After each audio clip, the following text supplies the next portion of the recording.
Ladies and gentlemen, Kim here. Welcome to the daily update. Hope you guys had a good day trading today. Market is down, pretty much flat there.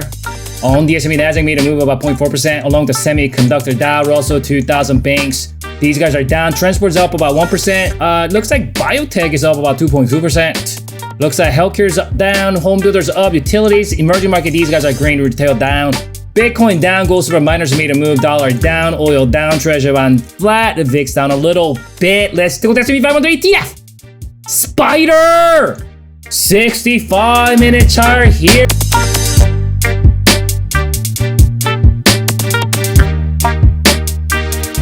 So this is where we closed yesterday.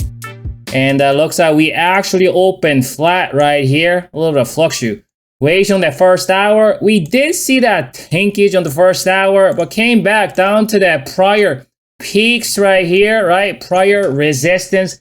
Potentially that could act as a new support. So you can see on the second hour, we threw that Dragonfly Doji there and acted as kind of a reversal type of signal. And so you can see on the third hour, we saw green candle and fourth continuation, but pretty much fifth is pretty much with a lot of wicks all throughout the day. It's been very grindy day today, as you can see. Pretty much didn't go anywhere. We just got hung around here all day today. So looks like my micro-term moving average is currently guarding about 412. 412 is the prior or current pivotal level, right? That's a level where we did see that bounce on the second hour. Let's kind of zoom out here, kind of look at a bigger picture.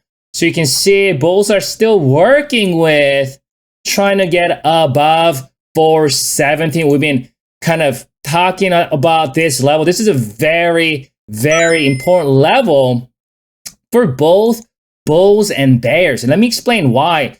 Because this is a level where bears want to make sure they protect it. You do not want to see the buyers reclaiming this level because this is a midterm swing high.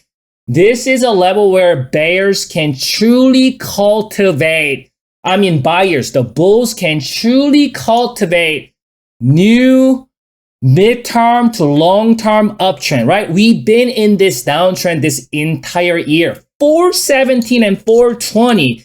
Probably even going all the way around this area, 420, 430. This vicinity is a very, very important level. If bulls can able to reclaim 47, 420, and 430 and start to cultivate that higher lows and higher highs, that will be the first step before they can start their own mid to long-term uptrend, right? And it all needs to happen above 417. So if you're a seller and you're desperately seeking lower prices, you must protect 417 with everything you have. Should there be any kind of price that goes above 470, 420? Because again, there could be a shenanigans, head fakes, and traps. All sorts of crazy things can happen, I think, around 420. But overall sentiment as of today, my micro-term moving average is here. You can see my short-term here, my mid-term here. We got the rising pivot. Everything is supporting the buyers in the micro-term and the short-term, and even in the mid-term. But with that 417, that gap, that small gap still open there, bulls can truly fly unless they can get up and fill the gap at 430. And then start coming right back down. I do want to talk about NASDAQ real quick here because NASDAQ is a crucial level here. Let me show you real quick. You see this here?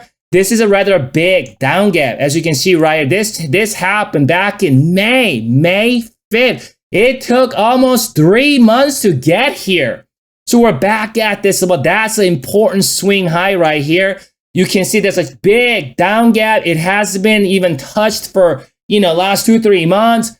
Because I don't know for sure how this market is going, but if bulls can gap it up above 330 and stay above it, this entire thing can turn into a massive island bottom. Obviously, if they can't gap it up, they need to go up and fill it completely. They can't just fill a little bit of it. They need to completely fill that down gap. And then once that down gap gets filled, it's going to act as resistance. We'll see a pullback. That's why I'm suggesting that gap up will be the best case scenario. Check out that oscillator. And, you can see So here's the thing about that oscillator. The oscillator has seen curl down.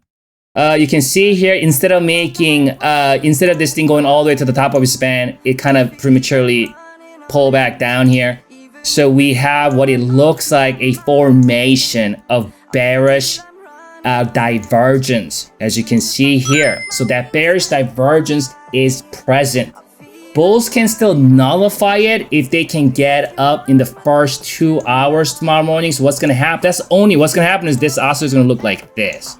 It's gonna look like that. That's what bulls want to see. However, if we don't see that, if this thing start tanking here, coming right back down, and price to go with it, things can get hacked. We're talking potentially even filling both of these up gaps, and even retesting that 405, which is currently my short-term moving average, is residing. I'm gonna come back for you.